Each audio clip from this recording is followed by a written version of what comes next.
A paz do Senhor, meus irmãos, tudo bem? Estamos aqui de volta depois de uma semana aí de folga, né, em virtude do feriado. Vamos dar continuidade aqui aos nossos estudos antropológicos, né? E a semana passada nós tivemos a aula de número 3 e nós falamos sobre a tríplice constituição do homem, corpo, alma e espírito. E nós explicamos lá, né? Já havíamos falado anteriormente, mas demos uma explicação um pouco melhor, em que o corpo é a parte material do homem e a alma e o espírito é a parte imaterial do homem.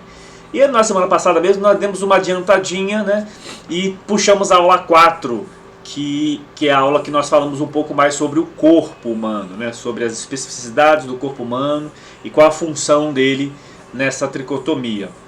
Então, foi a terceira aula, mas nós puxamos a quarta, e nessa vai aparecer para vocês que é a quinta aula. É porque eu havia dividido essa matéria em 6 encontros, mas como nós estamos fazendo aqui de forma virtual, nós fizemos uma compactação para caber tudo em 5 encontros. Então, a aula passada foi a terceira e a quarta praticamente toda, e essa aula é a quinta. E nós vamos continuar aqui de onde nós paramos, que foi nesse slide aqui, em que nós temos aqui um infográfico mostrando o que acontece conosco quando morremos, né? Para onde vai o corpo, para onde vai a alma, para onde vai o espírito, né?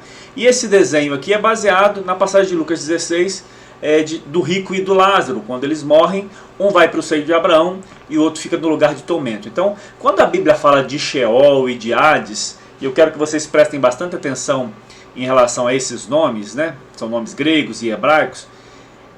Eu quero que vocês entendam essa configuração aqui. O Sheol e o Hades é o mundo invisível, é o mundo dos mortos, onde vai todas as almas de quem já morreu. No caso específico aqui de Lucas 16, o rico foi para o lugar de tormento, que está aqui do ladinho, né? Enquanto que Lázaro foi para o seio de Abraão, onde era consolado, e o rico aqui era atormentado. Havia um abismo entre eles, né? E aqui está em destaque aqui o nome Tártaro. Então Sheol e Hades é todo esse mundo invisível, esse mundo dos mortos. Mas havia um abismo que dividia o lugar de tormento do seio de Abraão, chamado de abismo ou Tártaro. E a Bíblia vai ter outros lugares também que nós conhecemos como, por exemplo, o Geena, que é o lago de fogo. Então, prestem atenção que são coisas diferentes, né? Infelizmente, a palavra inferno ela foi traduzida de forma errada, né?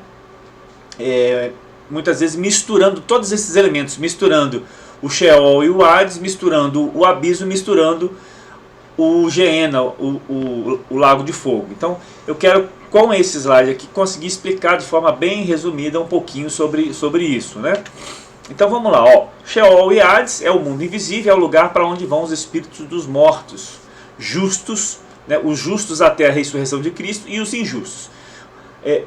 Aqui na passagem de Lucas, justos e injustos iam para o mesmo lugar, porém separados pelo abismo. Após a ressurreição de Jesus, há uma mudança nesse quadro, nós vamos explicar isso. Então, esse lugar aqui, o Sheol, o Hades, e mais popularmente conhecido como inferno, é isso, é o mundo dos mortos, é para onde vão as pessoas que morrem, né? A palavra Keber, sepultura, muitas vezes foi traduzida também por inferno, né? Desceu a minha alma ao inferno, mas na verdade ali no hebraico era sepultura. E abismo, aparece lá em Apocalipse e em outras passagens, é o lugar onde fica os anjos que foram presos, né? Isso aí dá uma aula só para falar nisso, onde estão os demônios propriamente dito falando, né? Que estão preparados para um momento específico. E aí o Geena e o lago de fogo é o destino final, onde a Bíblia diz que o inferno, a morte, o diabo e os seus anjos serão lançados no lago de fogo, que é o inferno, que é o destino final. Então a gente não pode confundir esse lugar aqui de tormento, esse lugar intermediário, para o destino final, que é o lago de fogo. Então há de se fazer uma diferenciação sobre isso. E aí dentro da matéria aqui, essa é uma matéria da angelologia, né? Não sei se vocês já tiveram ou se vocês terão ainda. Lá a gente explica um pouquinho melhor. Mas o que eu preciso que vocês entendam aqui especificamente para essa aula é isso. É a situação da alma de quem morre, do corpo, da alma e do espírito de quem morre. Então, esse quadrinho aqui que eu estou apresentando para vocês. Quando um cristão ímpio morre, o que acontece? O corpo vai para a sepultura, né, para o Quebé, a alma vai para o Sheol ou para o Hades, um nome é grego, outro é hebraico, o espírito volta para Deus, e essa alma fica lá, consciente, né, a Bíblia diz isso, que ela fica consciente, até a ressurreição. Então, ela vai acontecer a segunda ressurreição, que é a ressurreição para os ímpios, e aí há o julgamento e a segunda morte e o tormento eterno. E aí é lançado de fato no lago de fogo de enxofre, onde vão estar eternamente sendo atormentados. Já os justos, quando morrem, né, e aí eu vou fazer uma diferenciação antes de Cristo, ia para o mesmo lugar. Só que em vez de ficar no lugar de tormento, ficava no seio de Abraão. O corpo vai para a sepultura, a alma vai para o Sheol, para o seio de Abraão, o espírito volta para Deus. Só que quando Jesus vem, morre e ressuscita, ele vai levar essa parte para junto do Pai. Isso que é um ponto importante. Então, nesse momento aqui, estão no mesmo lugar, ímpios e justos, porém, um vai ressuscitar na segunda ressurreição para a morte e tormento eterno, enquanto o outro vai ressuscitar para a vida eterna. E o último quadrinho é isso, depois de Cristo, esse lugar, né, que a alma ia, Sheol e Hades, a parte dos salvos, a parte dos justos, foi levado para junto do Pai, possivelmente o terceiro céu que o apóstolo Paulo viu em sua visão, né? Enquanto que os injustos continuam aí nesse lugar intermediário, esperando o momento do julgamento. Então é só para que vocês tenham uma ideia, pelo menos básica, do que acontece com cada um, porque o corpo será ressuscitado, né? Então, essa alma que está ali nesse período intermediário, ela vai haver uma espécie de fusão novamente com o corpo, só que para os salvos um corpo ressurreto, um corpo glorificado, enquanto que para os ímpios um corpo que será destinado para o tormento eterno. Então, muitas vezes as pessoas ficam com essa dúvida, né? Para onde vai a alma de quem já morreu? Para onde vai o espírito de quem já morreu? Para onde vai o corpo, né? O que acontece na ressurreição? Tudo isso são dúvidas, né, que os irmãos têm, e aqui a gente consegue ter mais ou menos uma ideia, né? Eu sei que é um tema um pouco mais complicado, um pouco mais complexo, mas só para que os irmãos tenham essa ideia. O corpo volta, né, vai para a sepultura, o pó volta à terra, o espírito, o fôlego de vida volta a Deus que o deu, e a alma é que será aí, ficará nesse lugar intermediário esperando o momento da ressurreição. Quer a ressurreição para a vida eterna, quer a ressurreição para o tormento eterno. Ok? Qualquer dúvida, estou disponível lá no WhatsApp também para tirar alguma dúvida aí dos irmãos. Então vamos para a nossa aula de hoje. Essa foi o finalzinho da quarta aula. Então, semana passada, né? Só para explicar direitinho. Foi a terceira aula? Foi, mas nós puxamos a quarta aula também. E agora nós vamos entrar na quinta aula, que vai falar especificamente sobre o espírito do homem, enquanto que a nossa última aula, nós falaremos sobre a alma. Eu deixei a alma bem para o finalzinho, para que a gente tenha uma aula só falando da alma, porque é um tema, a alma, vamos dizer assim, que é a parte mais complexa, né, do ser humano, né? Então vamos lá, vamos falar um pouquinho sobre o espírito do homem. Lembra que nós falamos sobre a nomenclatura do espírito do homem, o pneuma, né? É o espírito, é o movimento dinâmico do ar, né? É o que dá a vida, a respiração, é o início da vida. Quando Deus sopra no homem, o pneuma, o fôlego de vida, a Bíblia diz que o homem se torna uma alma vivente. Então, quando o espírito deixa o homem deixa de ser um ser vivo. Então, ao soprar no homem o fôlego de vida, Deus o fez alma vivente, um ser que tem vida. Neste sopro, Deus infundiu no interior do homem sua parte espiritual. Por esse fôlego, ele adquiriu o princípio vital que o anima. É o centro da vida humana. A alma possui e usa essa vida que lhe dá expressão através do corpo. Então, quem dá a vida a alma, ao homem, é o espírito. Quando o espírito é retirado, a alma deixa de ter vida, ela deixa de vamos dizer assim, de estar dando vida àquele corpo, vamos dizer assim, né? Então, é importante a gente entender que essa é a porção que Deus deu ao homem e é exatamente por ela que o homem tem possibilidade de se relacionar com Deus. Se o homem não tivesse o Espírito, ele não teria capacidade de se relacionar com Deus, né?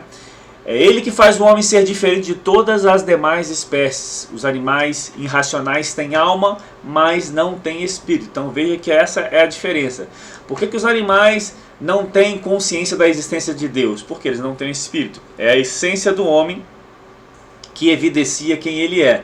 Lá em 1 Coríntios diz, olha, porque qual dos homens sabe as coisas do homem, senão o espírito do homem que nele está? Assim também ninguém sabe as coisas de Deus, senão o Espírito de Deus. Então é o Espírito do homem que é a sua essência. É a parte imaterial do homem que junto com a alma forma o homem interior. Então é difícil até desatrelar um pouquinho o espírito da alma, né? Porque ambos formam a parte material. Mas vamos dizer assim que a alma ela é facilmente corrompida, enquanto que o espírito, quando ele está vivificado, ele domina a alma e faz com que ela sirva ao Senhor. Quando a alma está dominando, ela faz com que o espírito esteja mortificado. O apóstolo Paulo descreve a luta entre a natureza carnal do homem e o espírito que provém de Deus. Porque a carne cobiça contra o espírito e o espírito contra a carne, e esses se opõem um ao outro para que não façais o que quereis. Então vamos entender aqui a carne como sendo a ação da alma no corpo, né? Porque é a alma que cobiça, é a alma que deseja, né? Então quando a Bíblia fala aqui da carne, vamos entender que é um combo aí entre a alma e o corpo que desejam fazer aquilo que não agrada ao Senhor, enquanto o Espírito é o único que nos conecta ao Senhor. Então, na segunda carta aos Coríntios 4,16 diz, por isso não desfalecemos, mas ainda que o nosso homem exterior se corrompa, o interior, contudo, se renova de dia. Então aqui está falando claramente sobre o Espírito, que é aquela parte mais interior no homem que o liga a Deus. O Espírito do homem rege o seu caráter. Aquilo que o domina torna-se atributo seu. Se o orgulho domina, ele tem espírito altivo, né? E aí a Bíblia vai descrever vários outros estados do espírito, por exemplo, um espírito perverso, um espírito rebelde, um espírito impaciente, perturbado, um espírito de inveja, né? Contrito, um espírito contrito ou humilde. Então tudo isso é o estado do seu espírito e que muitas vezes se confunde com o estado da alma, mas é a parte mais interior, é a parte que está conectada com Deus, e isso é muito importante da gente entender que o Espírito de fato é a parte mais interior, é a parte mais importante, e é a parte que, se não estiver dominando, ela acaba sendo dominado, né? E a gente vai relembrar um pouquinho, quando falarmos sobre a alma na próxima aula, aí nós vamos relembrar um pouquinho dessa dinâmica entre a alma e o Espírito. Bom, agora eu quero trazer para vocês as funções do Espírito, né? Eu citei isso logo lá na introdução da aula da semana passada, né? E agora nós vamos destrinchar um pouquinho, que é o que o homem tem como função, né? A gente tem a intuição, a gente tem a comunhão, né? A adoração, vamos dizer assim, e também a gente tem a consciência, né? Então essas são as três funções aqui do homem: a intuição, a consciência e a comunhão, que é aquilo que nos conecta a Deus. Então vamos a ela. O que é a intuição? É a capacidade do ser de ouvir as vozes que não são ouvidas pelos ouvidos naturais. É a capacidade de ouvir as vozes espirituais, né? Às vezes as pessoas usam essa palavra intuição como se fosse algo que ele não sabe explicar, que teve um insight, alguma coisa. Mas a intuição aqui, dentro do conceito teológico, é a capacidade de ouvir as vozes do mundo espiritual, quer elas sejam vozes de Deus ou não, né? Então Atos 20 diz: e agora, eis que ligado eu pelo Espírito vou para Jerusalém, não sabendo o que me há de acontecer. Então está aqui o apóstolo Paulo ouvindo Deus falar com ele através do Espírito. A intuição é a função do Espírito que possibilita isso. E aí Mateus diz: vigiai e orai, para que não entreis em tentação. Na verdade o Espírito está pronto, mas a carne é fraca. E agora vamos falar um pouquinho da consciência, que é responsável para discernir entre o certo e o errado, assim como diferenciar do terreno espiritual. Então, são sons que foram recebidos pela intuição, e aí a consciência consegue discernir se é de Deus ou se não é de Deus, se é bom ou se é ruim, e também definir essa questão da moralidade também é definido pelo Espírito, pela consciência. A Bíblia diz que nós temos essa marca, né, impregnada, Romanos fala sobre isso, a consciência, mesmo que sem lei, consegue discernir o que é certo e o que é errado. Então isso faz parte da essência que Deus colocou em nós. Então, no Salmo 51 diz: cria em mim, ó Deus, um coração puro e renova em mim um espírito reto. Eu estou falando aqui com vocês com o microfone longe de mim, deixa eu botar ele aqui que eu acho que vai ficar melhor, né? Eu tirei ele para ajustar aqui e esqueci de colocar de volta. Eu acho que agora vai melhorar bastante aí o áudio de vocês. Bom, mas aí nós estamos falando aqui do Salmo 51, onde o salmista vai dizer isso: cria em mim, ó Deus, um coração puro e renova em mim um espírito reto. Ou seja, após ele ter cometido um pecado grave, ele pede a restauração do espírito, ou seja, ele pede que o espírito seja novamente vivificado, para que ele volte a ter um relacionamento com Deus, volta a ter intimidade com Deus. Atos diz: enquanto Paulo os esperava em Atenas, o seu espírito se comovia em si mesmo, vendo a cidade tão entregue à idolatria. Então aqui tratando mais uma vez de fazer uma referência a algo que está bem no interior, bem no íntimo, né? Aquilo que nos leva para as coisas do Senhor, que nos revela as coisas do Senhor, é o Espírito, e Paulo está aqui contrito por ver a situação daquela cidade. E por último, a última função do Espírito é a comunhão. Só é possível porque o Espírito Santo habita no espírito humano regenerado. Aí João vai dizer: a hora vem em que agora em que os verdadeiros adoradores adorarão ao Pai em espírito e em verdade. E Romano vai dizer: porque Deus, a quem sirvo em meu espírito, no Evangelho de seu Filho, me é testemunha de como incessantemente faço menção de vós. Então veja que todas as vezes que nós vamos tratar do Espírito, ou está tratando de algo muito íntimo, ou está tratando do nosso relacionamento com Deus. O Espírito do homem, quando se torna morada do Espírito Santo, torna-se o centro da adoração, da oração, do cântico e da bênção. Então, quando houve o pecado no homem, o Espírito ficou mortificado, como se tivesse adormecido. Mas quando nós encontramos com Jesus, quando nós aceitamos a Jesus, quando o Espírito Santo passa a fazer morada em nós, ele é o agente que vai vivificar o nosso espírito. E aí a Bíblia diz que nós somos uma nova criatura, nascemos da água e do Espírito. E aí Romanos vai dizer: o mesmo Espírito testifica com o nosso espírito de que somos filhos de Deus. Olha a conexão do Espírito de Deus com o nosso espírito. O Espírito de Deus se comunica com o nosso espírito. Ele não se comunica com a nossa alma e nem com o nosso corpo diretamente. Ele se comunica com o nosso espírito. E aí 1 Coríntios vai dizer: que farei, pois? Orarei com espírito, mas também orarei com entendimento. Cantarei em espírito, mas também cantarei em entendimento. E essa passagem ela está explicando lá acerca dos dons espirituais. E não sei se vocês lembram bem essa passagem. Essa passagem vai tratar um pouco sobre os dons espirituais, de eu falar em línguas, né? Então, quando ele vai tratar aí de dizer que ora em espírito, mas também ora em entendimento, ele está fazendo uma nítida diferença entre orar em línguas, uma oração espiritual, e uma oração, vamos dizer assim, normal, né? Oração em espírito, numa linguagem espiritual, é o que nos diferencia. Por exemplo, quando recebemos o batismo com o Espírito Santo, nós recebemos essa capacidade de orar numa linguagem que só Deus entende, né? Só eu e Deus, uma coisa íntima que só Deus e eu entende. E é mais ou menos isso que Paulo está dizendo aqui. É uma explicação sobre os dons espirituais, muito importante. Já se a gente lê lá o capítulo 12, capítulo 13, capítulo 14, tem uma boa explicação de apóstolo Paulo lá sobre os dons espirituais, e o falar em línguas e o orar em espírito é uma delas, né? O próximo slide. No salvo, o espírito do homem subjuga a sua alma, moldando o seu caráter, e consequentemente o homem passa a agir de maneira a agradar a Deus por meio da sua personalidade. Então, está aqui um infográfico. Hierarquicamente, a parte mais interior, que é o espírito, a alma está no meio e o corpo é a parte mais exterior.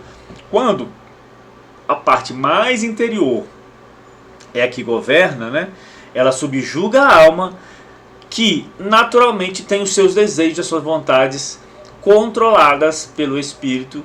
E aí, naturalmente, o que nós fazemos com o nosso corpo também está controlado e fazemos aquilo que agrada e que glorifica a Deus. Então, o espírito governa a alma, que governa a nossa vontade, o nosso intelecto, a nossa mente, né?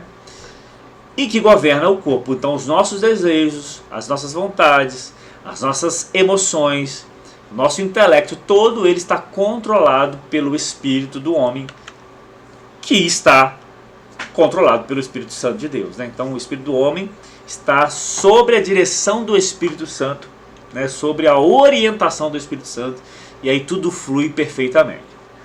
Por outro lado, quando as paixões vis dominam o homem, significa que a alma sobrepôs ao espírito através dos desejos e sentimentos naturais ou carnais. Então, aqui já é uma situação inversa, né? Quando o espírito não tem a ação do Espírito Santo, ele é facilmente subjugado pela alma, que subjuga e controla os seus desejos para pecar, para fazer aquilo que desagrada ao Senhor. Nesta condição, o espírito humano é escondido pela alma, pela sua rebeldia, pois a nossa alma é muito forte, tendenciosa às coisas materiais. O espírito já não domina mais, ele está mortificado e precisa receber um novo espírito, que é o que nós já mencionamos aqui. Nessa condição de um homem pecador, o espírito está mortificado, e somente com o encontro com Jesus, quando o Espírito Santo passa a vir fazer morada em nós, é que ele é vivificado e volta a exercer a dominância sobre os outros elementos que constituem o ser humano. Então Ezequiel está dizendo assim, ó, lançai de vós todas as vossas transgressões com que transgredistes, e fazei um coração novo e um espírito novo, pois por que razão morreríeis, ó casa de Israel? E Salmos diz, aquele que a gente já leu, cria em mim, ó Deus, um coração puro e renova em mim um espírito reto.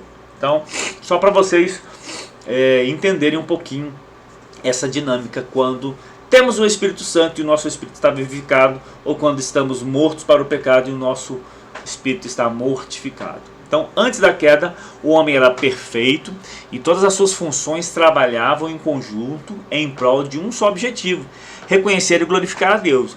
Mas depois da queda, o espírito do homem deixou de ser dirigido pelo Espírito Santo e perdeu toda a sua condição de perfeição.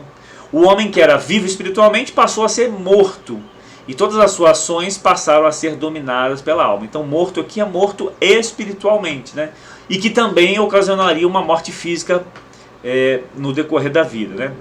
A intuição deixou de receber as comunicações que vinham da parte de Deus, e o homem deixou de escutar a voz de Deus pelo Espírito e passou a escutar pela alma outros tipos de vozes que não procediam de Deus, mas do diabo. Então aqui está descrevendo a condição do homem antes do pecado e depois do pecado, em relação ao Espírito. A adoração, que era uma expressão do relacionamento do homem com Deus, deixa de existir, e o Espírito Santo, agente principal para a adoração, deixa de agir no espírito do homem. Assim, o homem deixa de adorar a Deus e passa a adorar a criatura em lugar do Criador. Está lá em Romanos, né? Pois mudar a verdade de Deus em mentira, e honrar e servir mais a criatura do que ao Criador, que é bendito eternamente. Amém. Os propósitos espirituais de Deus para o homem foram encobertos, pois o espírito do homem se tornou um espírito morto. E aí Efésios vai dizer o que acontece na salvação. E vos vivificou, estando vós mortos em ofensas e pecados, estando nós ainda mortos em nossas ofensas, nos vivificou juntamente com Cristo, pela graça sois salvos. Então, está lá em Efésios 2:1 e o versículo 5, que vai mostrar exatamente esse nosso estado de morte espiritual, que passa a ter vida novamente ao ser vivificado pelo Espírito Santo de Deus no momento da nossa conversão. Somente quem soprou o fôlego de vida poderá soprar na alma do homem uma nova vida espiritual e regenerá-lo, tornando-se um homem espiritual através de Deus. E aí tem um outro gráfico aí, né, em que o espírito serve a Deus, a alma serve ao espírito, e o corpo serve a alma. Então, olha como é que tudo é conectado. Vamos fazer o contrário. Ó. O corpo serve a alma serve o espírito e o espírito serve a Deus. Então essa é a dinâmica, é a lógica de quem aceita Cristo, de quem passa a ter uma nova vida com Cristo. Né? João diz, ó, o vento assopra onde quer e ouves a tua voz, mas não sabes de onde vem nem para onde vai. Assim é todo aquele que é nascido pelo Espírito. Ou seja, somos direcionados e dirigidos por Deus. As nossas vontades passam a não ser mais o que prevalece na nossa vida, mas sim a vontade do Senhor. E aí João também vai dizer no capítulo 20, e havendo dito isto, assoprou sobre eles e diz, recebei o Espírito Santo. E Colossenses diz o seguinte, vos vestiste do novo, que se renova para o conhecimento, segundo a imagem daquele que os criou. Então, é importante vocês entenderem esse processo, né? De quando estamos salvos, de quando estamos com uma vida voltada para o Senhor e de quando nós estamos afastados do Senhor. Há uma mudança radical no comportamento da alma por conta da condição do espírito, que ora está morto pelo pecado ou ora está vivificado pelo Espírito Santo no momento da conversão. E aqui eu vou trazer para vocês um texto muito importante, que é o que está em Hebreus 4:12, porque a palavra de Deus é viva e eficaz e mais penetrante do que espada alguma de dois gumes, que penetra até a divisão da alma e do espírito e das juntas e medulas, e é apta para discernir pensamentos e intenções do coração. Então veja que a palavra de Deus vai até a divisão da alma e do espírito, né? A alma está ali toda prosa, mandando ver, fazendo aquilo que quer, enquanto que o espírito está ali mortificado, escondido, né? Abafado, bloqueado. Mas a palavra de Deus, através do Espírito Santo, vai até a divisão e vai lá e cutuca no espírito e fala, meu filho, desperta porque a alma está aprontando. Então, o espírito ele está envolvido pela alma e ele não pode ser alcançado antes que a palavra de Deus penetre, abrindo um caminho à vontade de Deus. Então, só a palavra de Deus consegue penetrar, passar pela alma e chegar até o espírito, porque a alma meio que realmente esconde o espírito por conta do pecado. O espírito fica, aquela parte divina fica adormecida. Então, dessa forma, Deus atravessa duas camadas anteriores, o corpo e a alma, alcançando com o poder do Espírito Santo no homem interior. Então, Tessalonicenses diz que o mesmo Deus de paz vos santifique em tudo, em todo o vosso espírito, alma e corpo sejam plenamente conservados, irrepreensíveis para a vinda do Senhor Jesus. Então, eu acho muito interessante a gente pensar nisso, de como a palavra de Deus, como o Espírito Santo, através da palavra de Deus, consegue penetrar lá na parte mais interior, que está escondida, que está bloqueada, que está camuflada pela alma, porque ela está ali vivendo no pecado, vivendo uma vida distante do Senhor, e ela camufla o Espírito, que é aquilo que nos conecta ao Senhor. Mas quando a palavra vai até lá, a divisão da alma e do Espírito, ela nos traz um despertamento. O Espírito sai dessa camuflagem, o Espírito sai da situação de dormência e volta a ter vida. É por isso que a Bíblia fala que somos vivificados pela palavra. Então, a palavra de Deus é como uma espada de dois gumes, que precisa penetrar a nossa alma a ponto de separá-la do Espírito, no sentido, né, de tirar esse bloqueio e levar o homem a discernir seus pensamentos e propósitos no coração. Nós já lemos essa referência lá de Hebreus. O homem só se relaciona com Deus no Espírito. Está lá em João. Jesus respondeu, na verdade te digo que aquele que não nascer da água e do Espírito não pode entrar no reino de Deus. O que é nascido da carne é carne, e o que é nascido do Espírito é Espírito. Não te maravilhes de ter dito que é necessário nascer de novo. Então está aí o processo, né, de conversão, que é exatamente esse, em que o Espírito é vivificado, ele é tocado pelo Espírito e ele precisa nascer de novo. Então, pelo Espírito, é possível o homem se relacionar com Deus quando Deus o criou, soprou o homem no fôlego de vida. Então, o relacionamento do homem com Deus é pelo Espírito, porque foi isso que Deus quis quando criou o homem e soprou nele o fôlego de vida. Deus podia ter criado o homem da mesma forma que criou os outros animais, dizendo para a terra, produz a terra todos os seres viventes. Mas Deus não, façamos o homem à nossa imagem, à nossa semelhança. Então, o que nós somos, eu quero que os homens também tenham. A essência que nós temos eu quero que os homens também tenham, porque eu quero me relacionar. Deus é um Deus relacional e quer que nós também sejamos seres relacionais, tanto uns com os outros quanto para com Deus. Então, este fôlego foi dado pelo seu Espírito, tornando-o vivo. As suas ações eram totalmente controladas por ele. O homem ouvia perfeitamente a sua voz pela intuição. E toda essa condição foi mudada após a sua queda. Então aqui é o estado natural do homem quando ele foi criado, né? A intuição é essa capacidade do espírito do homem de ouvir os sons espirituais ou imateriais, para que a consciência entre em ação para distinguir o certo e errado. E aqui aparecem essas duas funções aí, né? A intuição, a consciência e, por que não, a comunhão, que são as três funções aí principais do espírito do homem. Bom, meus queridos, essa nossa aula hoje vai ser um pouquinho mais curtinha, porque essa parte do espírito dá pra gente reduzir um pouco o tempo, né? Falar de forma mais sucinta, mas a aula da semana que vem vai ser uma aula um pouquinho mais ampla, né? Então, enquanto nessa nós demos uma compensadinha aqui, ficou um pouquinho mais curta, a da semana que vem provavelmente vai ficar um pouquinho mais alta, mas vai ficar um pouquinho maior, né? Mas nós vamos estar voltando nesse tema do Espírito, porque quando a gente falou aqui do Espírito, vocês viram que nós esbarramos na alma. E na semana que vem, quando falarmos da alma, certamente vamos esbarrar no Espírito, né, diretamente, porque é aquilo que nós já explicamos. A alma e o espírito fazem parte da parte imaterial do homem, são as partes mais interior do homem. Então elas estão juntas, estão conectadas, apesar de não serem iguais, elas estão juntas e conectadas. Então, na semana que vem, a gente vai dar continuidade, será aí a nossa sexta aula e última aula. Nós vamos estar falando aí sobre a alma do homem. E eu espero vocês na semana que vem para que a gente possa fechar aí com chave de ouro. E se vocês tiverem alguma dúvida, me mandem durante a semana que a gente responde para vocês aí através do WhatsApp. Perfeito? Deus abençoe a todos e até a semana que vem. Um abraço.